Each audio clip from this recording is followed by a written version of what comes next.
Welcome to Conflict Managed. I'm your host, Mary Brown. Conflict Managed is a weekly podcast about toxic work environments and how to fix them. We're glad you're here.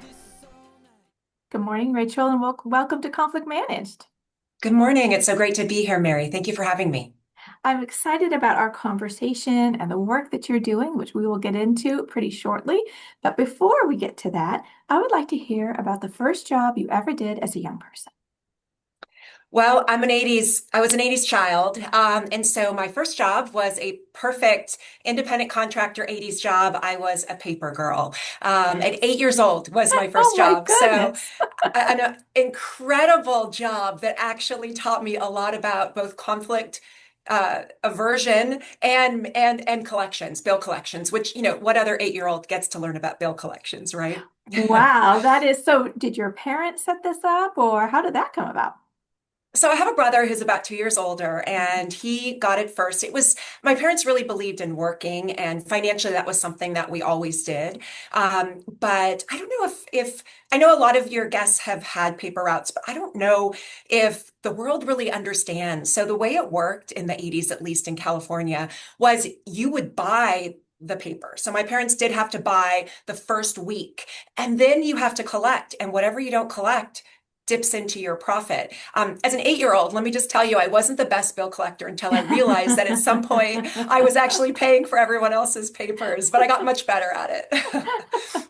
Yeah, it's interesting. I think quite a few people end up inheriting it from an older sibling, right? The older sibling gets into it and then Yes, they're done. And then the younger sibling says, let me take it over. it's true. Yes. So where did you go from your paper lady, paper girl days?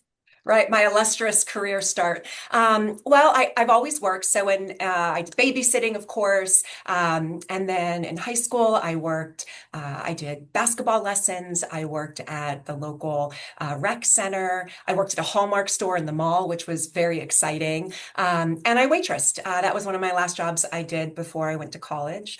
After that, I worked actually full time in college as a necessity, but also it was a great kind of career move. It's where I first sort of dipped into HR. I managed an apartment house so I could have free rent, and then I needed food. I worked at the cafeteria, and eventually they had a student leadership position where you got paid, you got free meal plan, but you also learned and you were mentored by the professional staff who worked for the university and sort of how to do stuff, hiring, how to evaluate.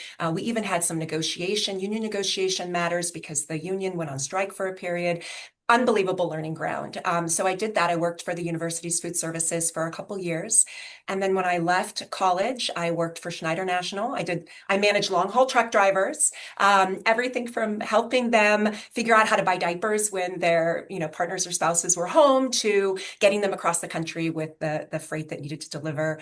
I actually quit that job. One of my favorites. I truly believe that everything happens for a reason. And I was up for promotion. I'm first job out of college. I'm young. My manager had told me 18 months, you're going to get a first promotion.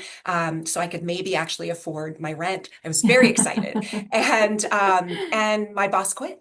And the new boss came in and he looked me in the eye and said, little lady, literally, little lady, you're going to have to prove yourself to me first. Mhm. So I did what I was not my nature and I quit on the spot, gave 2 weeks notice. I'm not a quitter. I'm a conflict averse person. So I was very proud of myself and I quit. I'm sitting in my driveway. My neighbor comes over and knocks on my window and says, what's wrong? Because I was clearly upset sitting in my car unemployed.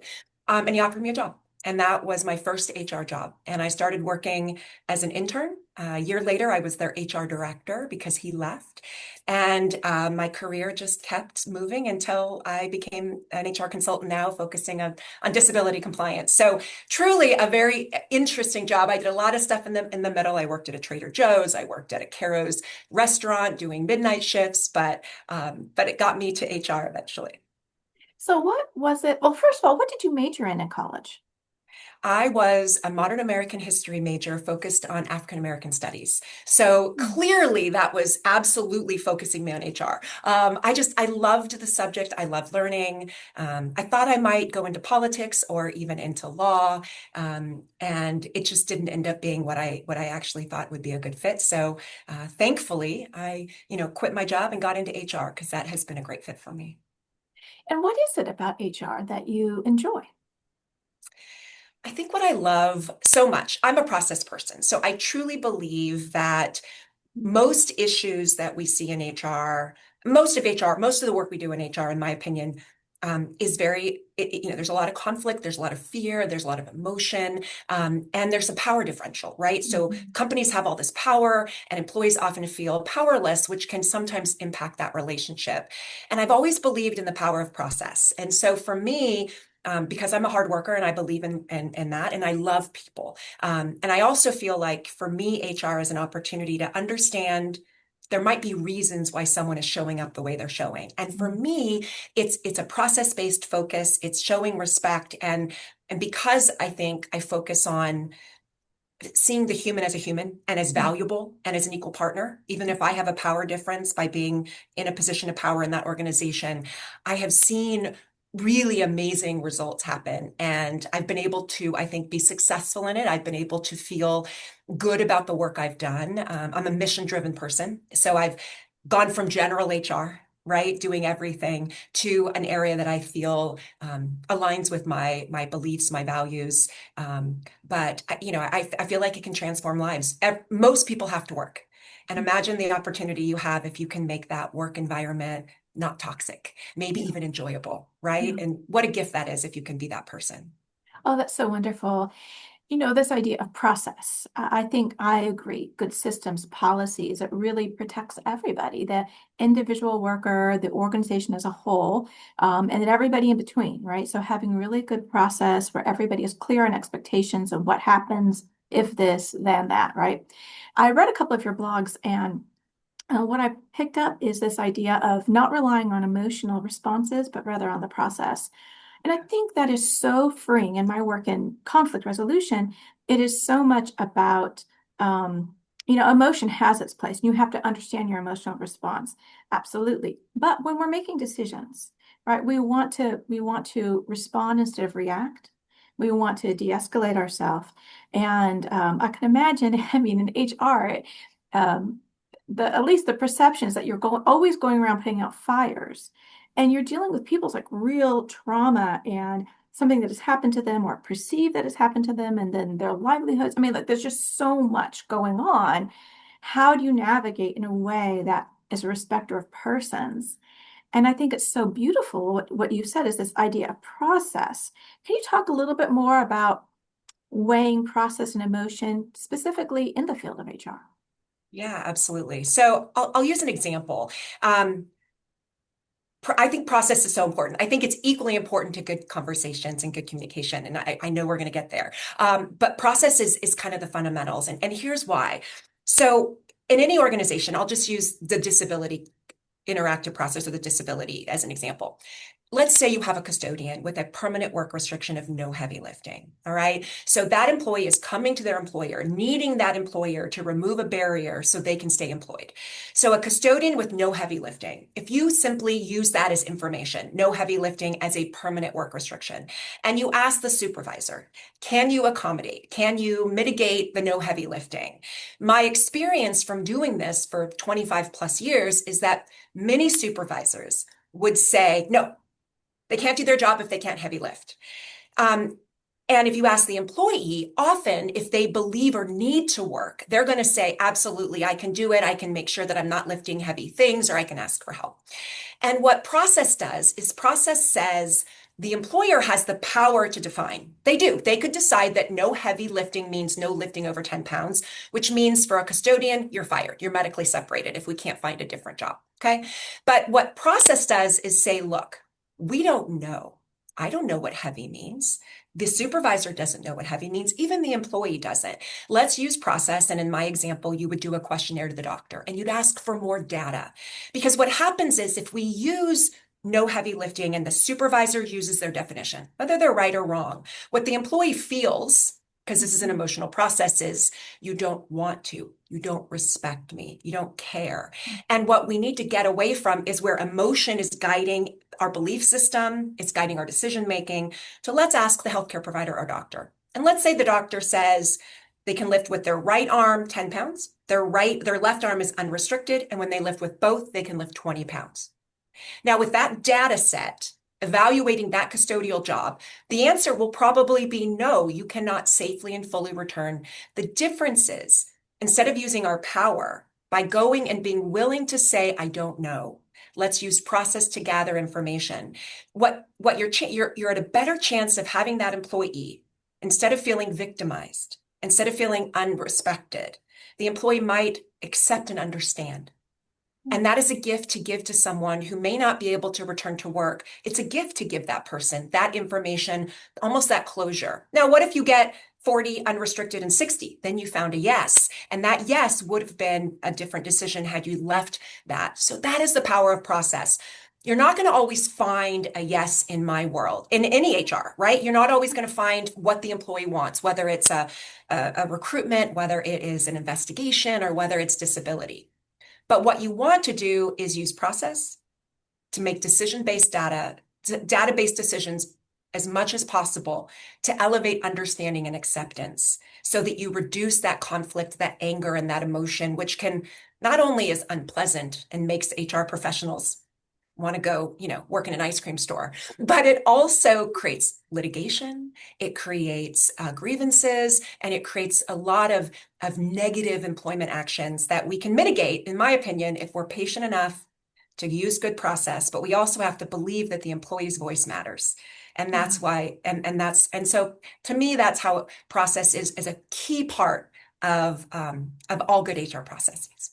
Oh, I so agree. We think about negotiation or mediation, right? You're trying to right-size somebody's expectations, and a lot of times their expectation, or what is it that I want? You've got these two parties, they want certain things, and sometimes it's unrealistic. So how do you help somebody see, well, what is the standard? What's the industry standard? What typically happens in these cases? And so, let's suppose you want 50,000 and most people get $500, right? That's a huge difference. And so to help somebody say, well, this is what typically happens, and these are the reasons why, then the person themselves can start to, again, that information. But when we don't have information, or I love your example because we're always making up our own definitions, and typically it's in our own favor.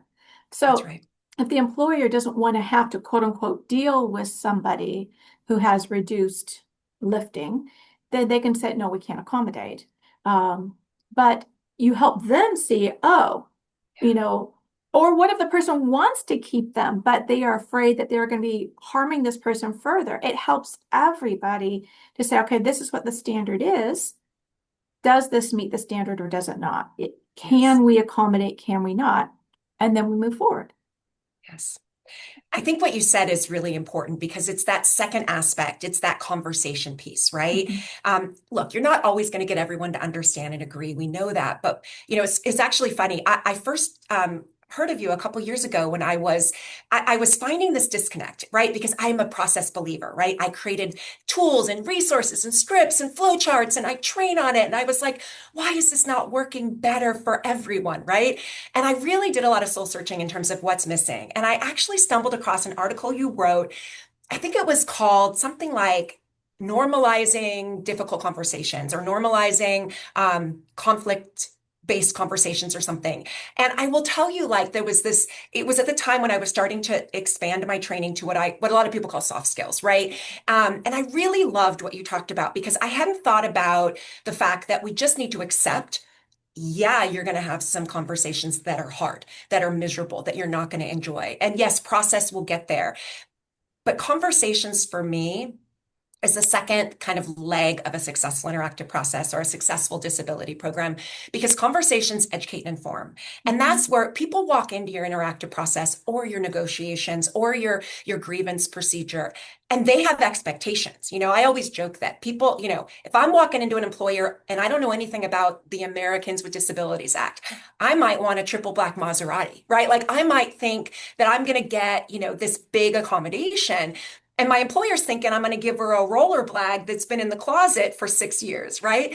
And you've got to use education and information. You've got to talk to people and be willing to have those conversations, set some expectations, limit their expectations even before you get to that decision making. And so, you're getting in a room with someone, if the first time they've heard that the max settlement level is $500, you want to make sure that that information is gotten to them, hopefully before they're sitting at that table. Because if not, you're going to have a much harder time of getting, we don't want to be dreaming of things that are impossible. And so that's part of it as well, is I think the power of HR people understanding you got to be willing to have those hard conversations, normalize them, accept them. Data can help, but you've got to have a conversation about the need for data, then go get it through process, and then explain what you found. You've got to help that employee or help that supervisor, understand that data, because they're not going to have the 10 years of mediation experience or the disability interactive process training. And so you have to help them understand what that data means before, in my opinion, you get to that decision-making meeting. So again, conversations, I love the idea of normalizing difficult conversations, because that's, I think, what all HR people, if you can do that, you'll enjoy your work a lot more. I absolutely agree. And a lot of what you're talking about, I use the word a lot, curiosity, right? So Yes, yes, curiosity about myself. So if I'm in a difficult, I need to have a difficult conversation. I already know what you've done wrong, what you need to remedy it, and what needs to happen, because I'm right and you're wrong, right? That's why we're going to that's have this right. conversation, and you come to Jesus and you're going to say, Yes, but if I can turn that curiosity inward, I'm going to go to this conversation and I'm going to get valuable information, that's because right. I've made up a story about why this person has acted this way. I really don't know the answer. I don't That's right. really know. I think I know, right? Because they only care about themselves, or because whatever it might be. By the time, right, we're all the way up here, but to start to bring That's myself right. down to, I don't really know what's going on. So when you act on half-baked information, you're going to That's get right. a half-baked response. So if I can be curious about you and curious about me, why do I want this? What is my real need, right? Underneath my position, right? Moving, I try to get people to move from their position. This is the only thing that will satisfy. Well, what is it satisfying? What's underneath, right? And the That's right. what's underneath, especially with employer and employee, there's actually there's room. It's not wide open. It isn't. A job description is a job description. Like, if the janitor, you know, basically they mop all day and they can't move their wrists anymore, this Right. particular position is not going to be for them. Yeah. No, I completely agree with you. I often will say, curiosity over compliance fatigue. I'll tell Mhm. like HR professionals, I'll say, there's so many people that really dislike, they really struggle in this work because it is so conflict inducing, right? You've got fear and emotion and people wanting different things, right? Because you're really managing what supervisors often who want to say no and employees who need a yes, right? Because it's their employment, it's the core of their life foundation, right? And so you're managing that. And what I always tell, I tell HR folks is if you are feeling very fatigued, it's because you're wrestling these belief systems, and you need to, the way you break that up is curiosity. You can be, I mean, you don't need to be Pollyanna. You can be like, dude, you can only lift 5 pounds. You're not going to return as a custodian. You can think that. And you can even have that guide your communication, because you're thinking, I'm not sure we're going to find a yes. So when you're thinking as a compliance person, I'm not sure we're going to be able to find a yes. Or if someone wants to work fully remote and you're thinking, I'm not sure that's going to be possible. Then you're going to guide a conversation where your goal is to gather data, but also prepare this human Mhm. for what could be. But you're still open to being wrong. And Mhm. that to me it's hard because we come into these jobs. We all have natural ego. We also, our brains, I always tell folks, just know that it's evolutionary. Your brain wants to sort data for what you think is important to stay alive, right? Mhm. It's Mhm. primitive. Mhm. But also your brain is unfortunately sorting data for what you think is right or accurate. And what a curious person does is receive the data, put it in boxes, and understand, look, I think it's probably going to be a no, but I am willing to do the work to gather the data with the goal of finding a yes. And if a yes exists, we're going to implement it, because the power is you can feel my intent. If I am like dialing it in and I'm like, you're going to get fired, like there's no way we're going to be able to accommodate. But what I tell folks is people can tell. But if you truly are coming in, and I've had conversations with employees at the beginning of the process and said, I can't see a yes. I can't. I want to. And you're going to help me, and I'm going to work with your healthcare provider, and we're going to seek out a yes. And if we can find it, I promise you we're going to implement it. But if we can't find it, I want you to be prepared. Alternative work, medical retirement, long-term disability benefits, state disability, whatever that is. That kind of a conversation, that willingness to be curious that it could be possible, but also having that honest conversation that I'm not sure. In my mind, it makes you more of an authority. Mhm. Not knowing, in my opinion, and being willing to admit what you don't know, I think actually makes a leader more respected than someone who walks in and is like, all right, I know the decision, let's move forward. It's also Mhm. illegal. You can't do that and in the United States, and Americans with I know you have an international group, but in the United States, under the Americans with Disabilities Act, you're not allowed to just make decisions. But it also is not strategic, even if you could, using that process. But I agree. I have 4 pillars I teach on, and curiosity is one of them. And it's something I think we don't understand. It's such a superpower if you can practice it and you can use it. Yeah. And I love what you were talking about. I mean, this is transparency. Like we say, people want transparency. Just tell me the lay of the land, be honest with me. And well, what does it look like? It looks like telling people what you know. This is what it looks like. And this is not the answer that you ultimately want, but, right? Right? So Yes, a lot of times we don't tell somebody the truth because we think we're protecting them. Of course, we're protecting ourselves. We're delaying. And that makes things worse because now not only is this person dealing with the trauma of losing their livelihood, it's just another ding on, and yet another person who lied to me, another person who wouldn't be straight with me. But when we can actually partner with people, because we're people first and employees of some organization, that organizations come and go, power structures come and go. You're at this position and now you're at a different position. All of that is transitory. But what isn't is that we're part of the human community. that's So right. how do we, whatever job we have and wherever we are in the power structure of that job, how do we treat people the way we want to be treated, the golden rule, the platinum rule, whatever it might That's be, right. but with, you know, dignity and respect. And that does That's not right. mean, you know, that people always get their way. The That's truth right. is, many times we have to hear difficulties. So true. So there's this, I always tell employers that I'm like, the truth shall set you free, right? Right. Mhm. Whatever. But the idea, I'll give you, so I have a lot of hard conversations with people because there is sometimes the belief in the disability community that there are some people that might ask for stuff they don't need or take stuff they don't need. So I had a gal that I was working with her, I'll call her Tara for the purpose of our training. And Tara missed pretty much every Friday, unless Friday was a holiday, and then she'd call out sick on Thursday. Now, the information that the parties had was we had information that she missed almost every Friday, didn't have family medical leave protection, didn't have, she'd either bring a note sometimes, otherwise just call out sick in the morning. And the supervisor and the employer, what they believed from that information was that she was stealing or she was lying. And it was very impactful to operations because I don't know if you know this, but the most vacations and the most sick days are taken on Fridays and Mondays. I know that shocks you. So when the client brought this to me, I said to them, I said, I'm going to do this conversation for you, but you're going to listen. And we did a 3-way Zoom. And in that 3-way call, what I said to the employee, I said, Tara, I said, look, I do not know. I said, we're going to go through this process. This is what it looks like. But here's what I know is typically someone with a disability typically doesn't just miss Fridays. There's usually a Wednesday thrown in there. So I'm not saying you don't need it, but there is a concern with your organization that you may be misusing or abusing leave. Not always. And I said that, and the employer I thought was going to faint. I literally saw like all the blood drain from her face. And the employee was mad. She was. She said, "You're calling me a liar." She had a very emotional reaction. And I said, "Look, I promise you that I'm going to give you the same process I give anyone." I said, "And we're going to gather information, have your healthcare provider explain to us if you need that." She wasn't qualified for family medical leave, so we didn't have any protected options.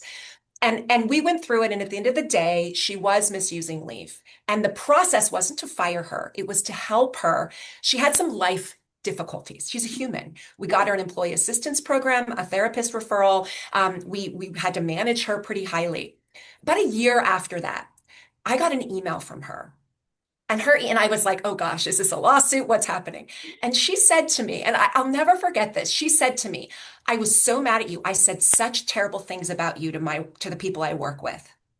And she said, last week, someone came up to me and they said to me, I'm so glad you're here. And they had a conversation. And this coworker was brave enough to tell her, I'm so glad you're here and you're here on Fridays because it really helps the work group. And I'm so glad, HR finally shared with you concerns. They said something. And she said to me, she goes, I didn't understand it at the time. But the fact that you didn't lie to me, that you told me what you thought made me respect you more, which is why I returned your phone calls. And she goes, I didn't like it and I was going through a lot. She goes, but I believed that you didn't want to fire me. I believed you. And that's why I am still here. And I appreciate that. So I tell employers, look, I think what they have to realize is your intent matters. It can be felt. When I'm dealing with someone that I think is misusing or abusing anything in HR, stealing something, not literally stealing, but doing something, or maybe they're just being a bad colleague. If your intention of starting that process is we want to fire you, good luck having a successful. Now, sometimes that's all you can do, right? If it's really bad. Otherwise, your intention, and if my intention is, I might care more about your job than you do. Let's help you keep it. Yeah. If that is my intention, it can be felt and it will help me have those hard conversations. And if I don't have them, people know you're lying to them. If I had said to Tara, oh, Tara, how are you? I'm just worried about you. I know you're missing Fridays. Are you okay? She would have known and I wouldn't have had respect. She would have, she wasn't happy about it, but I got her to understand, I got you. You got to come to work regularly, unless you're sick and you have protected leave. So I tell employers, you really need to be willing to have those conversations honestly, but only if your intent is pure. If you're just having that conversation because you want to fire someone, if my conversation with her was, we think you're lying and we're going to discipline, well, that's different, But even in discipline, I always tell employers, why do you discipline someone? It's not to terminate. Discipline is not for termination. Discipline, performance management, whatever the word we use, is to help educate, inform, and improve performance or behavior. And so often when someone does discipline, they're thinking, okay, I'll do one and then I'll do two, and then we finally fire them. And that intention is felt, and that's why you lose the ability to really to fix and to make it better. You're going to have people you deal with that you don't want in your employer, that you don't want to employ anymore. But you don't get to use a process to get rid of them. If they can be saved, if they can be accommodated, if they can be supported, that has to be your intention, and it can be felt, and it will change the outcome. That's my belief. Oh, I absolutely agree. And this is why we really need managers, no matter where you are in the manager rung, to act, I say early, often, swiftly, and justly, because when something has gone on so long, all of a sudden, so Tara is calling out on Fridays and she's like, oh, nobody cares. Nobody's really saying anything. This is normalized to her. She doesn't see the impact. She doesn't see it's any big deal. She doesn't see, and the manager or whoever, the team, they're like, oh, this is such a, and so communicate. The second time it happens, the third time it happens, have that discussion because it's so much easier to get something that has just happened, right? And so I think that also has to do with process and policies. That if everybody knows, I'm really big on civility standards. If everybody knows what it means to be a good colleague, and we've articulated that, and we have regular conversations, because those norms change over time. That's right. Then people aren't going to be caught unaware, or they're not going to be like, why did you not have my back and tell me 6 months ago that I've been doing this wrong, or that this is a problem? And now I'm being disciplined, because as an adult, that can feel so terrible, because most people have the vision of themselves that they are doing a good job. And the reason they're doing what they're doing is not their fault. There's something else going on, right? This is the narrative. And if nobody, the manager is supposed to be doing this. And of course, we don't do a good job of training and supporting managers. So I don't want to lay it all on their feet, but it's a big problem. So much so that, of course, what I hear, and maybe you hear this too, is that by the time HR gets involved, it's a done deal, right? This is sort of a stigma that if you Yes, get put on an EAP, you are on your way out because that's we're right. just collecting the data to get you out. But I agree with you. It should not be that way. The That's right. goal is always to get somebody back on who has fallen off with a gap performance of behavior, get them back on and keep on going. Right. No, it's true. I mean, what I'll tell supervisors is you've been tolerating this bad behavior for a year, and now you want to give it to HR and you're asking us to get rid of this person. But you've basically not given any feedback loop. Yeah. If I am taking a Friday, if I'm calling out sick every Friday and no one says anything to me, sometimes I get issues that have been going on for years. And I'm Yeah. sure you see this as well, right? In whatever arena.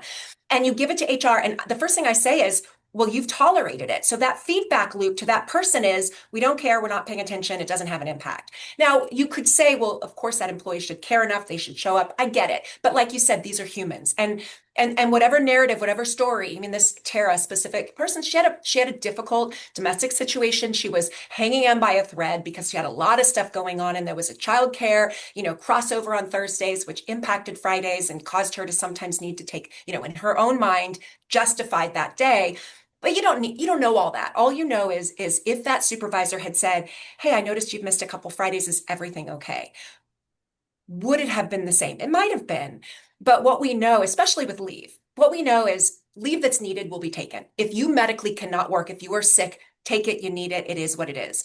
But if there's an option, if that leave is being taken, for example, and it's not really because the person medically actually can't physically be or perform the work, leave that is watched is reduced. I always liken this. I have children. They're not so young anymore, but when they were little, my favorite story that I tell often is I had baked cookies, and a working mom. I traveled a lot for work in my early pre-COVID. I was on the road all the time, unfortunately, but it is what it is. And I came home early one day, and my family wasn't home. My husband had taken them to one of the sports, and I had made cookies. I mean, these were the frozen hockey puck chocolate chip things that I had bought from the school fundraiser for probably $40. But I turned on the oven and I baked the cookies, right? So I had made cookies, which I love to bake, but I didn't do a lot of that. My husband does most of that wonderful house stuff. And so when the kids came home, I was in the living room and I heard them open the garage door and they said, "Mom, are you home? Did you make cookies?" And they were just shocked. And my kids wanted cookies before dinner. And I'm the Friday mom. I'm the weekend mom. I'm usually like, whatever. But my husband was like, so I said, no, no, let's have dinner and then we'll have the cookies, right? So long story short, my son, who was maybe 6 at the time, he hates when I tell this story, but he crawls into the kitchen. Like I'm in the living room and the couch, he's on his hands and knees crawling, sounds like an elephant, right? I can hear him. But I decide that, oh, let's see what he's going to do. So I pretend as I'm on my computer on the couch and he's literally crawling like an elephant in my house. He pops up to look at me on the couch and I pretend I have no idea that, my 6-year-old is making, sounds like someone's breaking into my home, but I pretend I don't hear him. He goes in the kitchen and he sticks a cookie in his mouth, sticks 2 cookies in his pocket and is crawling back to his room when I stop him. And I say, "Caldwell, what are you doing?" And you're stealing cookies. And I made him spit out the cookies and I sent him to his room and we disciplined him. And what happened was dinner was an hour and a half later. Now, if anyone has children's nieces or have ever babysat, you know how miserable that dinner was. I have a crying son. My daughter is like rolling her eyes, a couple years older, miserable at the table. And at the end of the dinner, this envisioned cookie dessert sharing that I had envisioned in my brain when I got home from work is ruined because Caldwell's in his room crying. Sarah's like, "I don't even want cookies, Mom. This is miserable."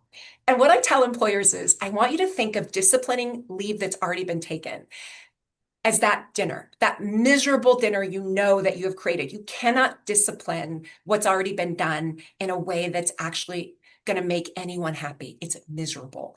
And if I had just looked up when my son was crawling by me, if I had just looked over, "Hey, Caldwell, what you doing?" He would not have crawled into the kitchen, stolen 4 cookies, gotten punished, ruined the dinner vibe, and made my daughter not even want to sit at the table after and have dessert. And what I tell employers is if you can find a way to look up and stop someone before if they don't need it, not only are you going to create that feedback loop, well, you'll have less leave taken, you will. But you're also not going to have to do that impossible task of disciplining sick leave. It really is a fool's errand in most employers, and especially in the United States with all the leave protections we have. So that's why I always say is, you want to make sure that you're looking and having that conversation. I agree with you, Mary, whether it's the frontline supervisor or if they're not talented or comfortable calling HR the first couple times it's happening so we can have that conversation because you never know if you're going to stop the cookie stealing or the leave taking. It's better for everyone, including Yeah. that employee who does need their job. Most employees need their jobs. Yeah.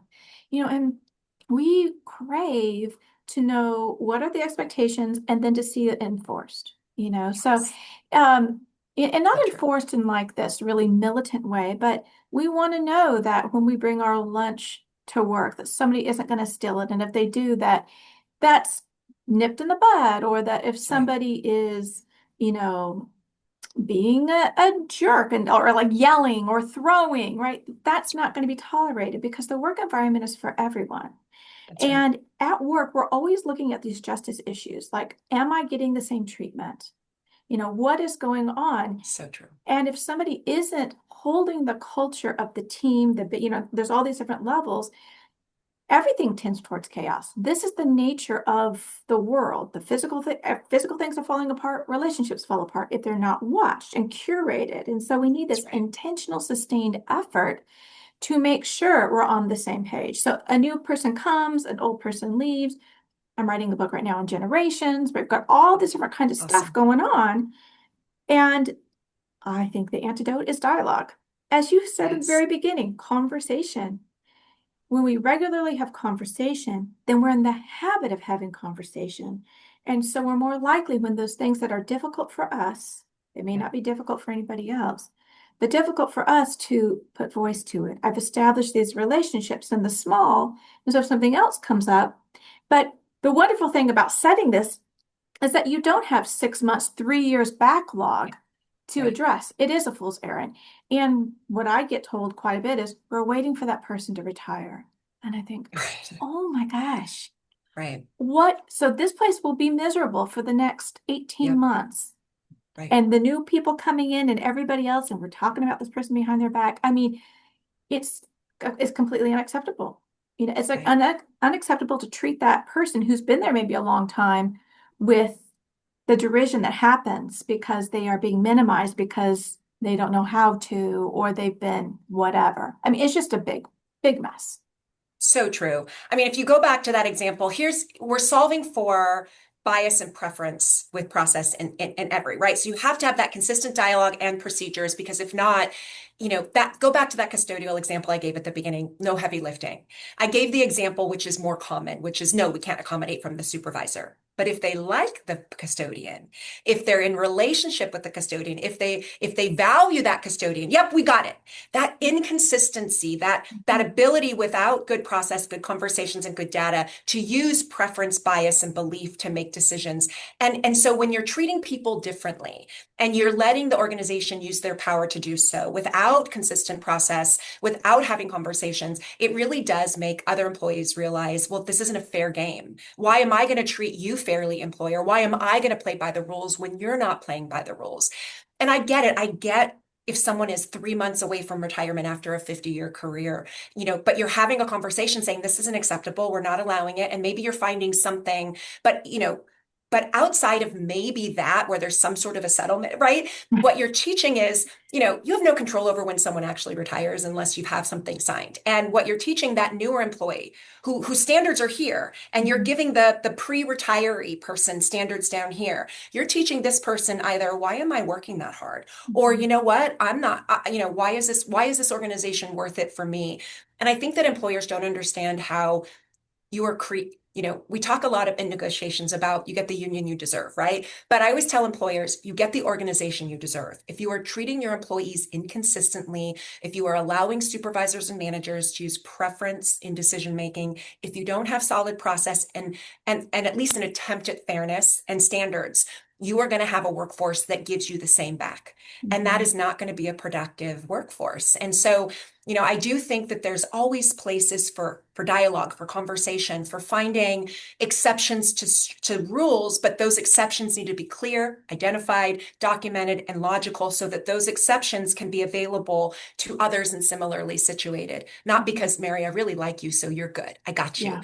And that's a lot of times what we see, and what we're trying to solve for with process and database decision making and conversations, of course. Absolutely. And I think, to the manager who's like, but I am fair, and they still say I'm not, right? That you're always going Yeah, to have that.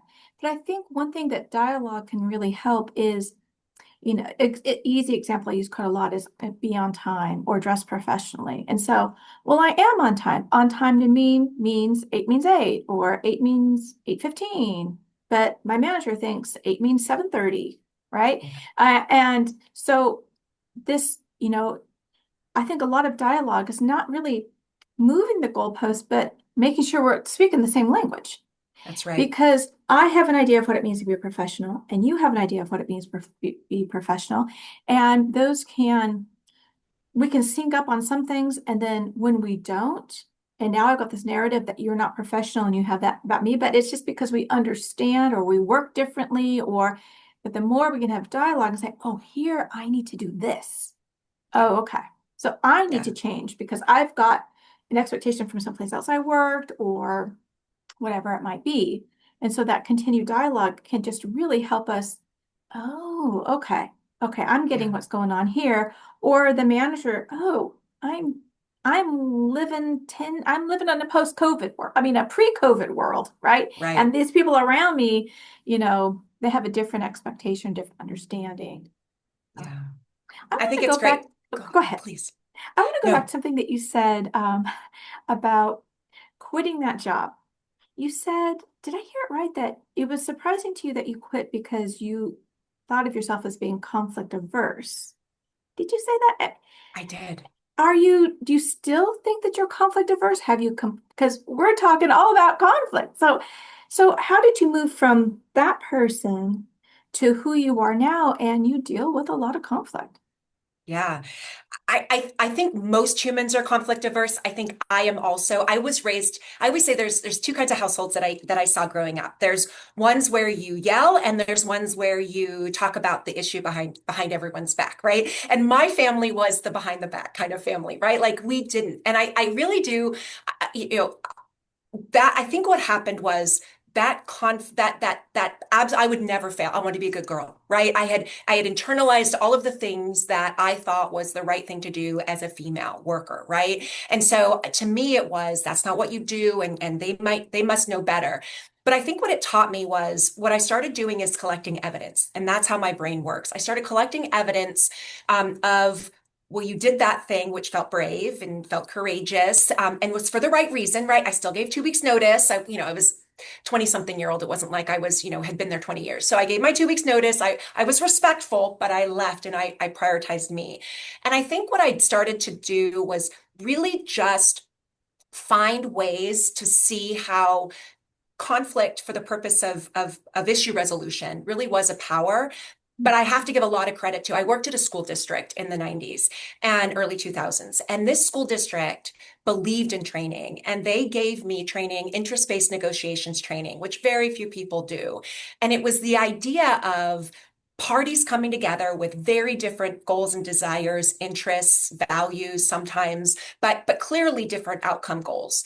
And it taught me decision making. It taught me looking at the person across the table as an equal partner. And what it taught me really to do is to have is how to have really hard conversations and how to understand that conflict is going to be there. But the power is figuring out how do you diffuse conflict when possible, and when it's not possible, how do you remove your ego?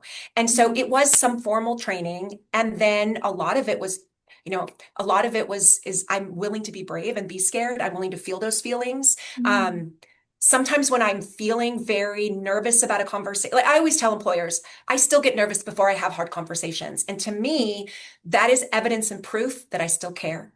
And because that feeling that I have before I enter into a conversation with a human that I'm nervous about, or I'm worried there's going to be conflict, anger, frustration, even threats, whatever, that fear is going to make me prepare more, mm, think about how to do a better job in that conversation. Also think about how do I show up? I need to come in calm, maybe not 2 glasses of coffee or 2 cups of coffee that morning. But I still to this day, I think that one of the reasons I train on conflict, I train on having hard conversations to move processes along in in my specific area, but also in HR. But I think the reason that I'm good at it is because I don't like it. I don't want it. It's not something I enjoy. We've met people who Mhm. thrive in conflict, right? And that's great, but that's not me. My natural tendency is, well, just close the door and if it'll just go away, just wait and it'll go away, right? But I do the work. I still have a coach. I still do the work. I'm very thoughtful about if something doesn't go well, I try to do a postmortem. Mhm. You know, was that me? Because sometimes you're going to have employees that aren't able Yeah. to show up the way they need. Maybe they're Mhm. just angry or they've had too much past experience. They could even have a disability that precludes their ability to engage with you in a way where it could have been successful. Sometimes that will happen. But other times, I think if as long as we're always understanding that we are flawed humans who are getting better every day, we're never done. Mhm. Then if you're learning and you're growing, but yes, I still consider myself, and there's times in my personal life that I find that I am not as good at it as I am in my professional life. And I Mhm. think a lot about, why is that, Yeah. Oh, I love your answer so much because, I mean, there's just so much there, but a shout out to it's a skill that can be learned. Yes, So if you're not good at something, if I'm not good at the piano, guess what? I can that's right. work on that. And the same thing with conflict. But I also love that it doesn't take the difficult out of it. And in this Yeah, space, sometimes people will say, no, let's call it courageous conversations or confident conversations. Let's call yeah, it difficult as if you're baiting somebody. I'm like, hello, people already know. Whatever is yes, difficult for them is difficult for them. It might be different for yes, somebody else. That's fine. But if it's difficult for you, right? So I think it's so important to recognize that. And I agree that that difficulty is a signal yeah, that I might be scared, I care, but courage is not absence of fear, it's acting in the that's face of right. fear. It's doing it anyway because you prize peace. The only way to get to peace is to go through it, That's right? right. When we try to stuff down, it comes out, it doesn't go away, it makes it That's worse, right. it damages relationships. So insofar as we care about relationships, insofar as we That's care right. about actual peace, real peace, that is that is heavy. That is fought for, and you have to continue that work to have it because yeah, I'm the same way. I think I will always struggle with conflict, and it is much more difficult in my personal life. And when I'm going through it, I think I'm always thinking about the people at work. It's difficult for this person at work for maybe different reasons, but there's all of this network of relationship. And if I tug on this, what's going to happen? It's the fear of the Yes, unknown, right? yes, At work, it's so much different because our livelihoods depend on it, or all of that yeah, kind of relational. And then at home, our fabric of our families. If I say this, what's going to happen here? And so, um, gosh, I just love your answer. Moving through it, doing it anyway for the outcome. I can't believe what time it is and that we've got, gosh, I guess I could talk to you all day long, but I want to talk specifically about your work with ADA. Can you tell us how you got there, why this is the work that you're passionate about, and what the general population needs to know at work to have a healthy work environment for everyone? sure. I think like most people, I got given ADA, my first grown-up job, because nobody else wanted to do it. And it was early. So the ADA was passed in 1990, but I'm in California, and California didn't pass an add-on law until 2000. And so right around when I was doing my big girl job in 1999 and 2000, they gave it to me. I had no idea. And so, I could have attorneys tell me the scary part. But nobody could tell me how do you do it and why is it important. And for me, I'm mission driven. I want to understand the goal. What am I trying to get to? And so I started on this journey where it was just a part of my job, right? A tiny little other duty as assigned.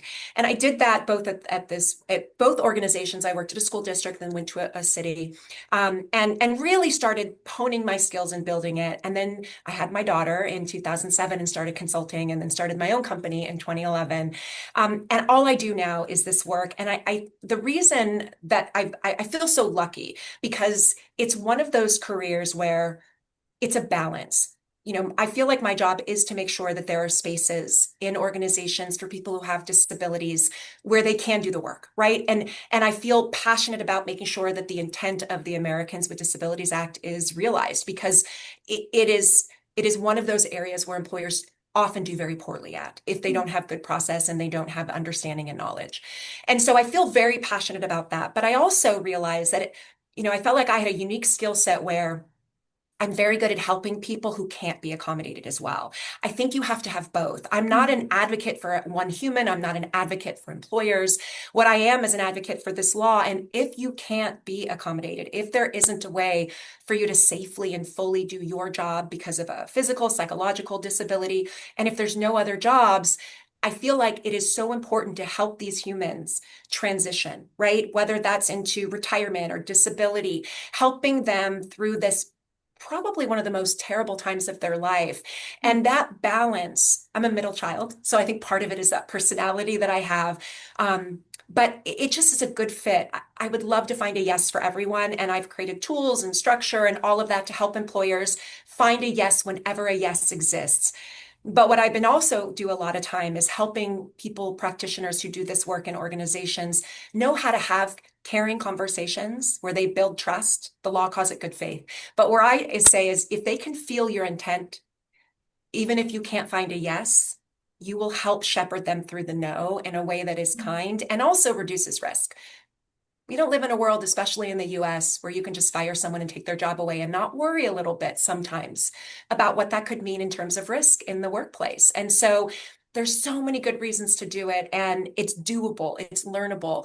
I also think I really love this work, and I've gotten into it because folks that do HR and especially disability, they need help. They need care and they need nurturing because if the people aren't doing this work in the right way, people with disabilities will not be best helped. So part of what I do as well is nurturing and building the confidence, the curiosity, the competency of people doing this work because I can be great at this, but I can only touch so many people. We have to spread this out through every organization that it covers, which is 15 or more employees in most states. And we have to teach people not only how to do it, but why it's important, and how to care about people, even if you can't find a yes. So that's kind of what I do. I train organizations, I train individuals, I give them the good process, I teach them how to have navigate difficult conversations, normalizing difficult conversations. I still love that word. I use it all the time because I do think we just have to accept it. We're not going to get rid of them. It's just part of the work we do. And you can get good at it, or at least better at it. So Yeah. that's what I do. And you wrote this book, The Disabled Workforce, What the ADA Never Anticipated. So, and I read some of the reviews and oh my gosh, I mean, all these practitioners saying thank you. Can you tell us a little bit about the book? Yeah, so the book really is about teaching people how to do this work, tools, skills, flowcharts, samples, and that's what's missing. You can have an attorney scare you to death. Here's all the things that will happen if you do it wrong. And if you read the law, it doesn't tell you how, but also how to do it with humans, right? Like this isn't a static process. It's not like we're getting two data points. We're getting humans. And so my mission, I always say, is to work myself out of a job. At some point, I would love to have to do something else because everyone has it. And I think people feel that. Yes, I get hired and I work with organizations, but I'm leaving the information behind. It's not something they need to outsource. They need to insource it, actually. They need to figure out how to build those skills, those competencies, those processes, because employees are best supported when their own employer understands how to help them. So I think that, I talk the talk, I've done the work. It's like you live in this industry. And so when you're talking about it, it's not just an academic study, it's actual real life. So I am very lucky that I have a wonderful community, and I do feel, and I hope I continue to support. And at some point, I would love that they don't need me anymore, that the industry is perfectly, that feedback loop is retraining the next generation. Or if not, at least there's other people that are there to do it. But for now, I feel very blessed that it's work that it does make an impact. I'm mission driven, and I do feel like there's good work to do, and I'm still learning and growing, and I hope to even do it better. But I love working with organizations to create as many yeses in the disability community as possible. Oh, I just love that so much. And I so agree with this idea of training people so that they can pass it on. Gosh, I would love to be out of a job too, in the sense that people have, I'm all about early resolution. Conflict isn't the problem, it's the unmanaged conflict. And so, that you would never need somebody to come in as a third party, as a mediator, or the litigation side to come in because people have developed those skills in order to, and then that can spill out into their personal life and into their community, right? These are these wonderful goals that we have. I don't think we're going to be out of jobs. I think it is hard work. And Yes. that's what I think people don't understand.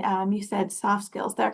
They're the hardest soft skills ever. I mean, because it's psychologically Yes. difficult. It is so difficult that people won't do it, which makes it even more difficult. Yeah, I'm so glad that that's worked for you, that normalizing it. I think when we come against difficult situations, we think something's wrong.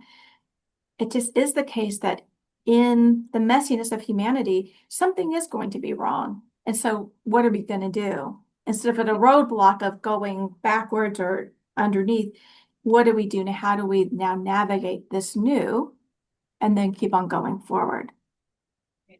I always tell HR professionals if it's hard, you're doing it right. Because if you Mhm. think about, I always say you should be more worried when it's too easy, especially in conflict. If you have a process that's normally conflict ridden, that conflict is actually going to make you, do I have good process? Do I have good data? You're actually going to go back to your systems and make sure that you're prepared, right? You're going Mhm. to give it the full effort. If it's too easy, you might take shortcuts. You might not protect that person. So I always Mhm. tell them, don't be afraid of it. It's actually making you better at your work. It's the idea of like rough rock that's in the tide, right? It's softening, it's smoothing, it's making you better at your craft. If you've never had a hard conversation about with someone where you've had to have a terror conversation, you're not going to be ready for that next one. It's Mhm. making you prepared. HR is the one, all of us have degrees and everything, but I'll tell you, I learned everything I know about HR from doing it. It's experience-based learning. And you've got to get in there and fail and learn and grow and try again. And that's really what the best HR professionals are, people who are willing to keep going even after they've blown it or they've done something they're embarrassed by or wasn't perfect. And that's, what I hope people will leave with is the understanding that, hard is good, difficult is good. Normalize it, understand that it's part of it, but it's also probably making your outcomes better. Yeah, I love that because some people worry if I have this difficult conversation and it doesn't go well, it was a failure. Well, it might have failed in this one objective, but you always win. As you just said, I love the That's tumbling right. of the rock. You win because you get to do the postmortem. You get to say, okay, what am I going to do differently? How did I show up? What can I do differently? Or if it wasn't this person, how can I think about them? How can I set the tone for them? Yeah. Or it's just this it really is an opportunity. Most of us don't want this opportunity, but it presents itself to everyone. So Yes. nobody's Yes. getting away. You can decide to see it as the gift that it is to become, like, how do we become resilient? We don't become resilient by staying out of the fray. It's, Right. I'm in it, we're all in it. How do I move forward even when I got knocked down, right? Just That's right. how do I move forward? All right, so my So last smart. question for you, Rachel, is when you think about the future of work, what do you think needs to happen so that not only will all workers be treated with dignity and respect, but that everyone will be able to thrive and flourish? I think the biggest thing is we need to listen to our employees. And I mean, you're writing a book on this, right? Gen Z is coming in. They're about 23, 24% of our population. They're going to be 35% of our population in 2030. Those folks are wanting, needing different things. They're interpreting work differently than our baby boomers and Gen Xers, right? Us, right? Me, at least, I should say. Me, sure, for sure. So I really think that, the answers are in our workforces Mhm. if we are willing to have hard conversations or great conversations. But I think we need to understand that every organization, businesses will have the power. But if you respect and believe that the answers are in your workforce and you're looking for that, I think that is key. Listen to your workforce, and really understand the importance of listening and valuing that feedback you're getting. In my world, we're seeing a lot of forced return to work, or return to office Yeah. policies, and listen to your workforce, right? Mhm. The last thing I will say is I do think we also need to value difference. I think as we have more people with neurodivergence that divergence that are entering into our workplace, I'm not even sure in my work that it's going to be considered a disability going forward, or will it be a difference? Of course, there's differences along the way, but there's an opportunity for us to not just hire people that are like us, that think like us, that talk like us, but really making sure that we have that diversity, whether it's disability diversity, whether it is race, gender, ethnicity, but being brave enough to bring in a workforce and listen to them and have that diversity. It's what we know. It already is making companies more successful. Yeah. Those are the things that I'm really hopeful for. Are, the new generation, that they want it. They want diversity. They want difference. They want to be listened to. They want a voice. And I think the answers are there to make sure that we continue to thrive, if not do even better as organizations. Oh, what a wonderful answer. I absolutely agree. Listen, diversity, and it's there. I think for too long, first nobody talked about diversity, and then we've been talking about it, but in a kind of a lip service kind of way, almost like a checking of the Yes. box, which I think that's a part of the process, right? Yes. And now to really look at what does it mean? It means so many different sorts of things, but one thing it means on a business model is staying in business and getting ahead. If Yes. you don't want to stay in business or get ahead, don't worry about diversity. But That's right. it's That's right. it's it's what we need because the people that we serve are diverse. That's So, right. well, Rachel, thank you so much for your time. It's been such a delightful conversation. Thank you, Mary. It was a wonderful time. I can't believe this was actually a podcast. It felt like I was talking to a friend over a cup of coffee. Me too. All right, well, take care. Rachel, thank you so much for being on Conflict Managed. I greatly enjoyed our conversation and the work that you're doing with ADA. That's such important work. If we want to have just society, if we want to have a picture of our work in our work environment of the constituents in our community, we want everybody to be gainfully employed who is able to be gainfully employed. And that means that we need to partner with our all the different sorts of resources that are out there so that we can make that path forward. And of course, anybody can become disabled at any point. And so when we think about disability, it's not them. It's us and them together, because it could be us. Whether or not it could be us, we ought to be caring about our neighbor so that we can all live and have live together and have fruitful life. So Rachel, thank you so much for the what you have devoted your work to. Conflict Managed is produced by third-party workplace conflict restoration services and hosted by me, Mary Brown. You can find us online at 3pconflictrestoration.com. Come back. We have new episodes every Tuesday. And if you want to watch this conversation with Rachel and I can't believe the hour just flew by so quickly for me. It's over on YouTube at 3P Conflict Restoration. And if you haven't had a chance to check out my latest book, How to Be Unprofessional at Work, Tips to Ensure Failure, it's 80 tips of what not to do and considers what to do instead to have a healthy work environment. If you would please like and subscribe, share this podcast wherever you are listening or watching, that's greatly appreciated. And remember, conflict is normal and expected. Let's deal with it. Until next time, take care.